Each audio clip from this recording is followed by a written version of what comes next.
I'm going to show you how I made these reusable face masks. These are washable and they'll have a filter in the middle. So you can do your own research on homemade face masks, but from what I found, the abbreviated version is these types of reusable shopping bags. You see that kind of material here? That is a non-woven material that will effectively filter out most of the particles that you come in contact with. So I took a few bags that I had and I cut them open so that I could wash the inside and the outside really nicely. I didn't want any gunk that I had in there to still be in there when I cut them up. So I for the mask. So I cut this bag open and I washed it and dried it on low, and I did that for another bag too. This one had these heavy seams. I just cut them at all these heavy seams, and I took the straps and put them in a laundry bag and washed those along with.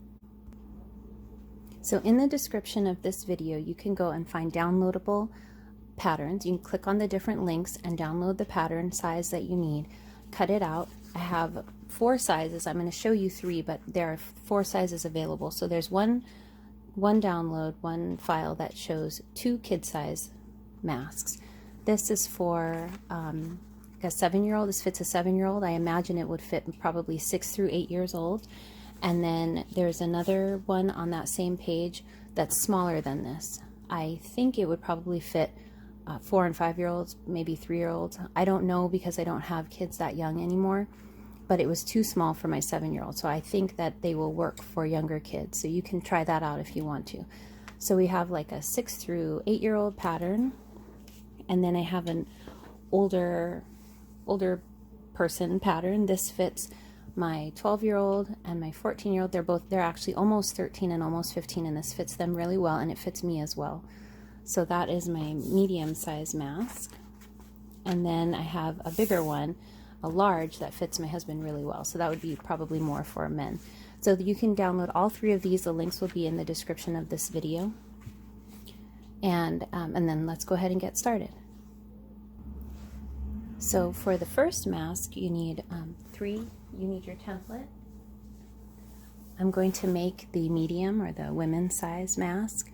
And so I have my template cut out, and then I need 3 pieces of fabric. I need that filter fabric on the inside, and then I need my outer fabric and my lining fabric. I also want to note that these masks are also basically reversible. So if you want to, you can use the camo side of this, or you can turn it the other way. Of course, make sure it's cleaned properly for using it, whichever way you're going to use it. And then this is the black side.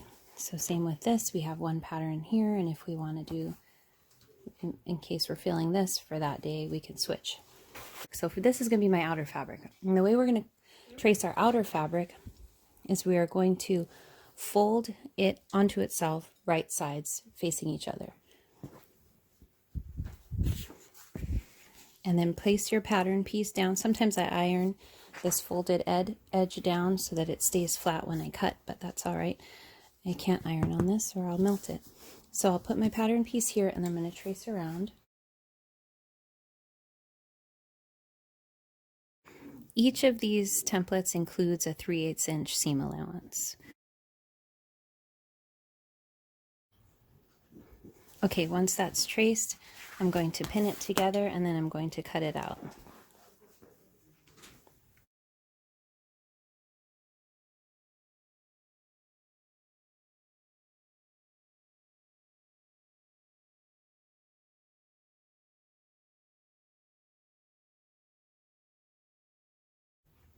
Now that I've pinned and cut out my piece, I want to rearrange the pins because I don't need to separate these pieces of fabric. I want to keep them together. I'm going to sew them as they are. So just rearrange the pins like this.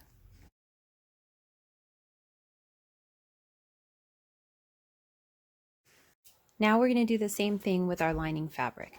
It doesn't really matter how you fold it because we're going to take it apart anyway since we need to piece it with the filter. So go ahead and do the same process.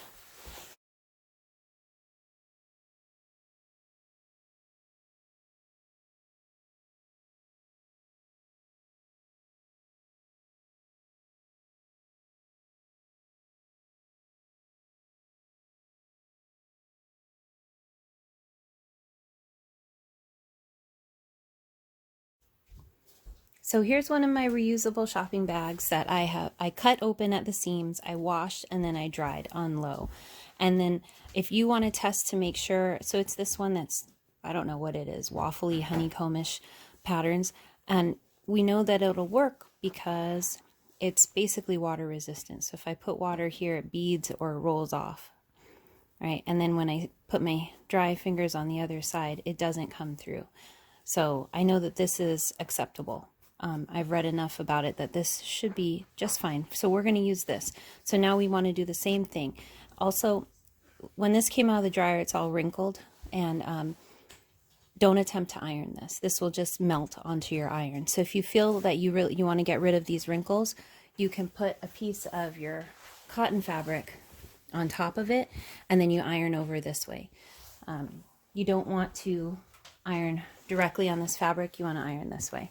And when you do that, some of that heat will get through and it'll help smooth that down if you need to. Also, don't iron on top of this because you'll warp this. So iron on top of your ironing board with one of these on top of this, and then that should smooth down as much as you need.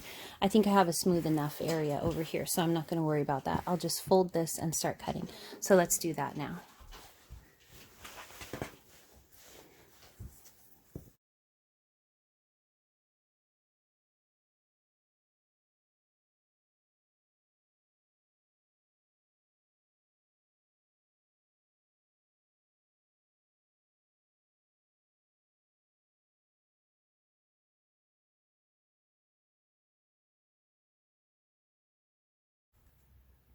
All right, so now what we have are the lining pieces, two pieces that our main outside fabric with the right sides facing each other, and they're still pinned from after we cut it out and rearrange the pins. And then we have two pieces of our filter fabric. So what we want to do now is sandwich the lining fabric inside of the filter. So make sure you have the side that's up. This is the nose side. I'm going to put one layer down, both layers here of my lining fabric, just as I cut them, and I'm going to stick them right onto the filter fabric. Try to line them up as best as you can. And then take the other piece and put that on top, so you'll have this sandwich here. Okay, and then I'm going to pin it the same way I've pinned this. We're going to sew right along this edge here, so I'm going to pin that up right now.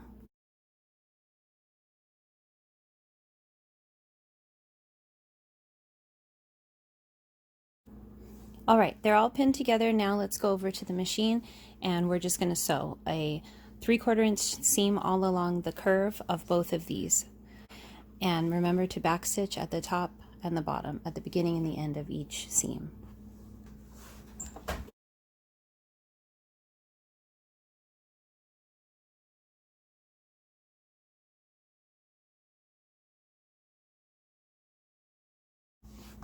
All right, now that we've finished sewing both of those, we're going to get ready to put it together. Another thing that you're going to need, which I forgot to tell you about, is the elastic. So in addition to all of the fabric pieces, you're also going to need some kind of elastic. I have approximately, I have 1/4 inch wide elastic. So you're going to need to cut two lengths of or two pieces of 5 3/4 lengths of elastic. So you can use this if you have it. I know it's hard to find right now, so you could also kind of scour around your house and see what you could find that has elastic in it. I salvaged this a long time ago, so I just found this in my stash. I must have cut this off of some piece of clothing, and inside is elastic. So if I need to, I can just go through and unpick all of this, and then I have additional elastic. Also, you might have this kind of elastic. You might have some, or maybe you're a parent and you have young kids, or you didn't get rid of your young kids' clothing. But when my son's jeans wore out and I couldn't even use them for anything, we got rid of the jeans, I cut it up for material, I saved these. So as long as it's long enough, you can use this as well. And all you need to do is come through here and cut. I can't do this in the camera. Cut right along the middle, and then you'll end up with two of these straps. They're a little harder and a little wider than this, but they will work if you need elastic. You can make these with ties too. I'm not doing it in this video. I can show you how, or I can answer questions if you need to know how to do it with ties. But I have some elastic, so I'm going to use this elastic. If you feel like this won't be long enough, if you feel like you need, you're making this for somebody who might need a little bit more or a little bit less, you can add a quarter to half an inch more to each length, or cut off probably a quarter, maybe half an inch. I don't know. You don't want to cut too much off. I probably wouldn't cut off half an inch, but you can add, give or take, 5 3/4, give or take. So I have my elastic and I have my pieces of fabric that I have created this seam over here. Now we want to reduce some of the bulk on this seam. So I'm going to go through here and I'm just going to trim off some of the edge. So do this to both pieces.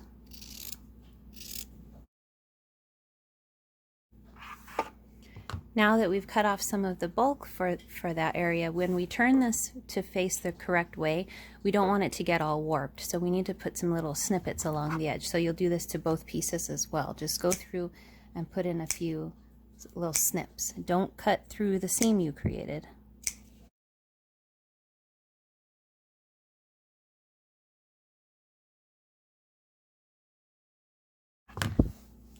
Okay.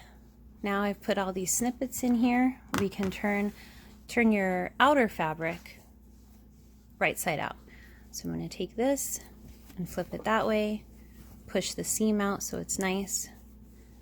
Great. So we can see that this is the top where the nose goes. This is our outer main fabric. And then we have our lining filter piece all together. So this one we don't need to turn. All right, we've flipped this, we've flipped our outer piece right side out. This is the top where our nose goes, and I'm just going to lay that right down in front of us, just like that. And then I'm going to take my lining piece, which is also attached to my filter, and I'm going to lay this down. I'm going to open it up. This is the correct side of my lining piece. This is the piece that will go over our face. I'm going to take that, make sure you know where the top is. This is my nose, where the nose goes. So I'm going to take that, open it there so that the filter is facing me, and the correct side of the lining is facing the correct side of your outer fabric. Place these together right on the seams. Line up all the seams together, and then pin this down right at the seam. And then do that, flip it over and do the other seam. So we want to get those centered and get those lined up before we pin all the way around. This is now the bottom because I put that first pin in the top. This is now the bottom where our chin will be. This is how I like to leave, we're going to leave a gap for turning, and I like to leave mine down at the bottom. So the first thing I'm going to do, if you have the ability, if you have different pins, I'm going to use these white ones most of the time, but I have these bigger ones with color on them, and I'm going to use those right here to create a place for me to know where I'm going to turn this right side out when I'm finished sewing. So make sure everything's lined up properly. It's hard because this filter material is not stretchy. It has no give at all. So you need to just make sure everything's lined up properly. May have cut not quite right. All right, so lay it all correctly. And I'm going to take one of these bigger pins with a color on it. Let's see one that you can see better. I've got this pink one right here. I call this, personally, I call it my indicator pin. That indicates to me where I'm going to stop sewing. And then I need to put my first one. This is going to indicate to me where I'm going to begin sewing around my mask.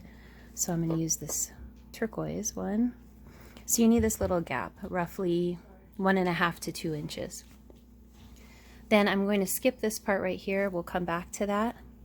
And I'm going to go to the other side where I've connected the seam.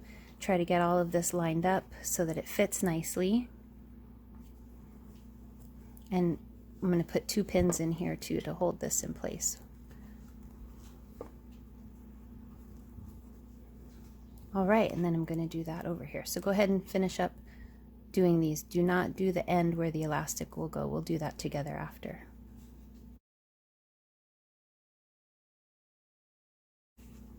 Okay, now we have this portion here. We're going to pull down both the filter and the lining so that what is exposed now is the main part of our mask, and it opens to the lining of our mask. And we're going to now insert our elastic. So you'll take one end of your elastic and guess where your seam allowance is. And then, I mean, if it really matters, you can measure, but that'll work. Poke that in, secure it with a pin, and then flip. Don't let this twist, but pull this up. You see how I have that? I don't want it twisted like that. I want it this way. And guess where your seam allowance is on this side. Stick a pin in there to hold it in place. Now tuck your elastic into this pocket that you created. Close it up. And now we're going to transfer these pins to sandwich all of these, to hold all these layers together. Try to line up your material as best as you can. I guess I didn't cut mine properly this time. They aren't fitting perfectly, but that's okay. Okay, switch the pin so that you get all the layers trapping the elastic right in place. Okay, now do that for your other side.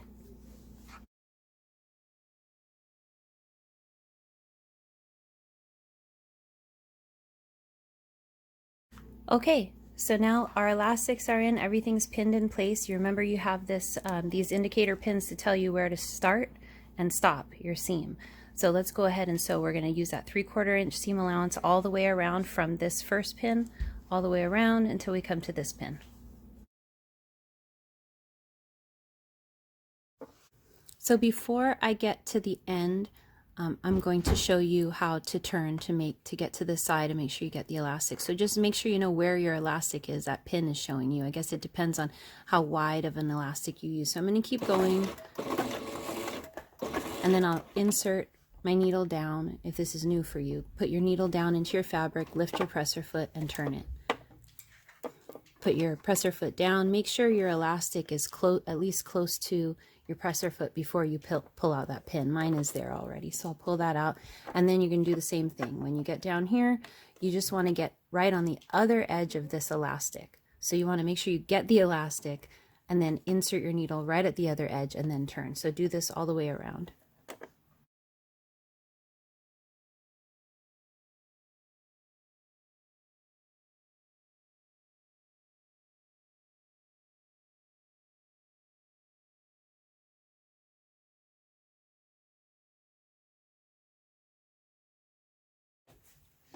Okay, so there we go. So go ahead now and trim all of these threads, both sides.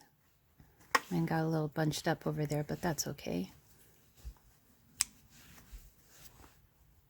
And then check for like lint. Oh, this one doesn't want to clip.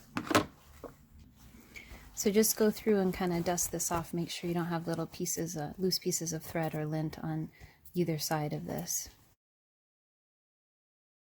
And then remember that hole that we left right here? Now you're going to turn this right side out. So go through here. You're going to go between the main fabric and the lining fabric and just flip everything inside out, right side out.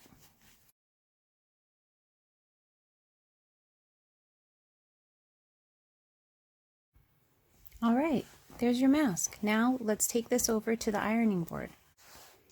Okay, so we've transferred this over to our ironing board. What you want to do is kind of go around your mask and make sure that these are not folded inward. So you want to kind of, I guess, pull out the seam, if you will.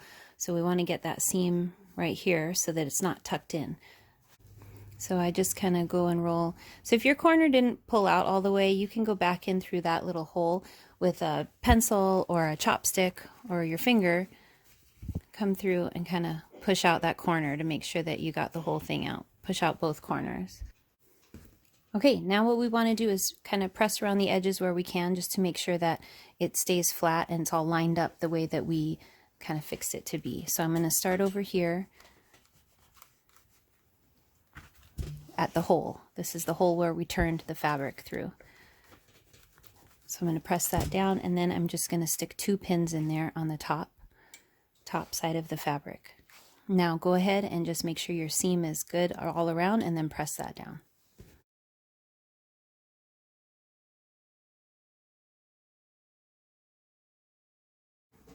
All right, let's go back and top stitch all around. Now we're going to top stitch all the way around. I like to use a really small seam allowance, so somewhere inside of a 1/4 inch. You just want to get really close to the edge. But when you sew that hole closed, you just need to make sure you're capturing all the pieces of fabric. So go ahead and do that. You're just going to start here and sew all the way around until you come right back to the same spot.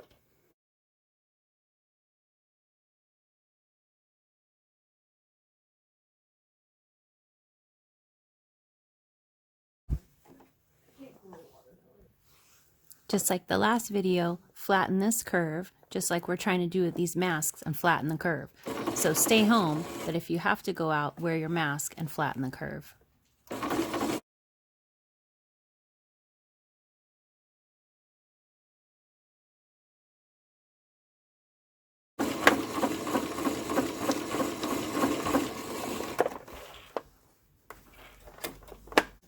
And that's it. Now you can go admire your handiwork.